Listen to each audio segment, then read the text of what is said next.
sudah selesai Yusuf ya. Yusuf tidak membalas saudara-saudaranya karena dia tidak menjadi korban. Maka saya mau katakan, mari kita belajar. Kalau Yusuf bisa, saya juga bisa, saudara juga akan bisa. Karena Tuhan kita sama. Tuhan yang disembah oleh Yusuf adalah Tuhan yang disembah oleh kita. Kalau Tuhan memampukan Yusuf, maka Tuhan juga memampukan kita. Masalahnya bukan pada Tuhan, tapi masalahnya apakah selama ini kita melihat segala sesuatu dari perspektif pembentukan Tuhan, ataukah kita melihat segala sesuatu dalam perspektif orang mengorbankan saya. Nah, bagian yang ketiga atau bagian yang terakhir, Alkitab dalam 1 Petrus pasal yang ketiga ayat 13 dan Filipi pasal yang keempat ayat yang ke-4 sampai ayat yang ke-6, dia berbicara tentang perbuatan baik. Namun kalau kita melihat 1 Petrus 4 ayat 8, mari kita baca sama-sama. 1, 2, 3. Tetapi yang terutama, kasihilah sungguh-sungguh seorang akan yang lain, sebab kasih menutupi banyak sekali dosa. Saya katakan orang bisa berbuat baik atau menunjukkan kebaikannya jikalau di dalam hidup orang itu ada namanya kasih. Kasih. Maka hukum Taurat itu disimpulkan menjadi 3, yaitu kasih kepada Tuhan, kasih kepada sesama, kasih kepada diri kita sendiri. Karena tuntutan kasih inilah, maka saya percaya kalau saya katakan saya mengasihi dia, saya tidak akan mungkin bisa mengkhianati dia. Betul? Bahkan kalau saya sungguh mengasihi dia, maka saya percaya bahwa saya tidak akan tega walaupun dia mengkhianati saya, tapi saya tidak akan tega untuk apa? Mengkhianati dia. Kenapa? Karena kasih menutupi. Bukan berarti kalau kasih menutupi dia berbuat saya salah, saya mengasihi dia, tidak usahlah saya kasih tahu bahwa dia berbuat salah. Nanti apa? Dia, hubungan kami satu dengan yang lain menjadi renggang. Itu bukan maksudnya seperti itu. Tapi dalam pengertian, ketika saya menunjukkan kasih saya kepada dia, dan memang dia tidak menunjukkan kasihnya kepada saya tetap mengasihi dia. Oleh karena kasih itu lebih daripada segala sesuatu. Kalau kita belum sampai pada tahap ini, kita hanya mengasihi orang yang mengasihi kita, kita mengampuni orang yang mengampuni kita, maka saya percaya kebaikan kita tidak akan melampaui namanya keadilan itu sendiri. Maka kasih itu penting di dalam hidup kita. Kasih itu penting di dalam hidup kita. Nah, dalam konteks ini sebenarnya Paulus menuliskan surat ini kepada satu keluarga, menasihati satu keluarga yang dimana suaminya bernama Sintike dan istrinya bernama Euodia. Bahkan dalam pelayanan pun mereka seringkali berselisih paham.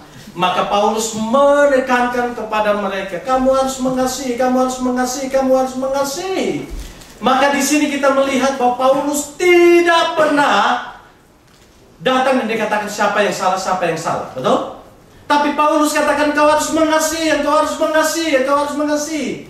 Kenapa kasih memiliki fondasi yang kuat? Saudara katakan, saudara tahu bahwa ketika manusia jatuh dalam dosa, dalam PA di Indonesia saya katakan, ketika manusia jatuh dalam dosa, ingat, ketika manusia mengalami masalah tentang pergumulan, manusia tidak pernah memikirkan yang pertama adalah solusi terhadap masalah, tapi seringkali manusia mencari kambing hitam dari masalah itu. Saya ulangi kalimat ini. Ketika manusia merasa menjadi korban, manusia merasa mengalami tantangan pergumulan, seringkali manusia tidak memikirkan jalan keluar daripada masalah pergumulan, tapi seringkali manusia cari siapa kambing hitam yang membuat semuanya ini. Betul? Sehingga ketika manusia jatuh dalam dosa, Tuhan Allah datang dan berteriak, Adam, Adam, di manakah engkau? Bukan seperti Bang Laban bilang, dalam pengertian, Tuhan, Tuhan, di manakah engkau? Kita nggak ada pun Tuhan tetap ada, begitu ya. Nah, sekarang Tuhan panggil, Laban, Laban, di manakah engkau? Saya bersyukur sekali, saya sudah bertemu dengan beliau. Waktu saya ketemu pertama dikatakan, Pak, saya mengucap syukur kepada Tuhan. Kenapa mengucap syukur kepada Tuhan? Saya sengaja balik. Bukankah ini bukankah Tuhan tidak baik? Bukan begitu. Kalau Tuhan tidak mengizinkan ini, saya nggak akan pulang. Kalau saya nggak akan pulang, papa saya sekarang sudah tua, maka saya harus ketemu dengan papa saya.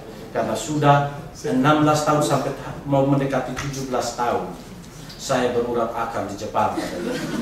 Dan dia mengucap syukur dan dia bilang, mungkin saja, mungkin saja waktu untuk saya pulang itu waktu saya ke Kuwait itu.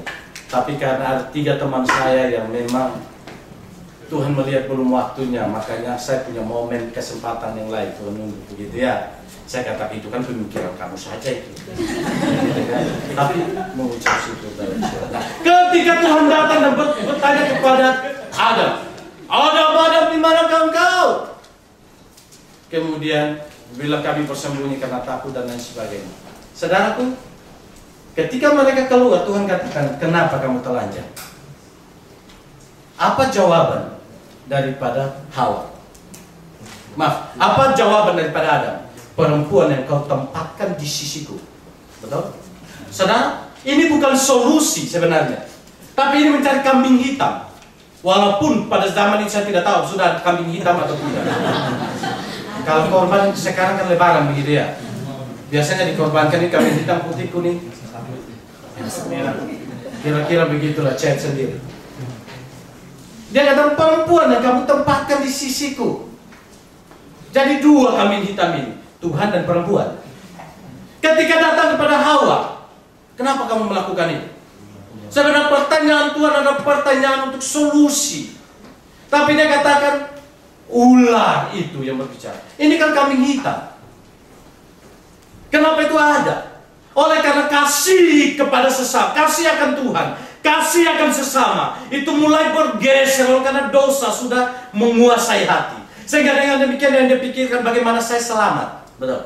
Bagaimana saya selamat? Nah, supaya saya selamat, saya ambil orang dan menjadi tameng di depan saya, sehingga biar orang itu diselamatkan, orang itu menerima kesalahan saya dan saya selamat. Sehingga kenapa masalah berkepanjangan, masalah tantangan berkepanjangan, perselisihan berkepanjangan, kebencian dan nafsu berkepanjangan. Karena apa? Seringkali kita tidak menyelesaikan masalah, tapi seringkali kita mencari kambing hitam. Ini masalah. Dan saya percaya bahwa kenapa banyak rumah tangga berantakan? Karena suami dan istri tidak duduk di hadapan Tuhan untuk mencari solusi dalam masalah. Tapi seringkali yang dicari adalah kambing hitam. Siapa orang ketiga yang merampas hatimu? Siapa orang ketiga yang memberikan perhatianmu lebih dan cukup? Lebih. Bukankah aku punya uang sudah cukup untuk kamu? Bukankah aku kasih perhatian? Ini kan cari kambing hitam, betul? Tapi coba berlutut di hadapan Tuhan, cari solusi yang terbaik. Ada masalah nih, cari solusi yang terbaik di hadapan Tuhan. Maka saya percaya kebaikan yang ada di dalam diri kita adalah kebaikan yang melampaui keadilan, dan itu akan menjadi bukti bahwa kepada orang lain bahwa kebaikan kekristenan berbeda dengan kebaikan di dalam dunia ini. Dan saya percaya engkau tidak akan kecewa di dalam hidupmu. Nah, saya mau katakan bagian yang ketiga ini bukan masalah yang gampang, bukan? Untuk melepaskan diri daripada mencari kambing hitam itu bukan masalah yang gampang. Karena prinsip kita adalah selamat.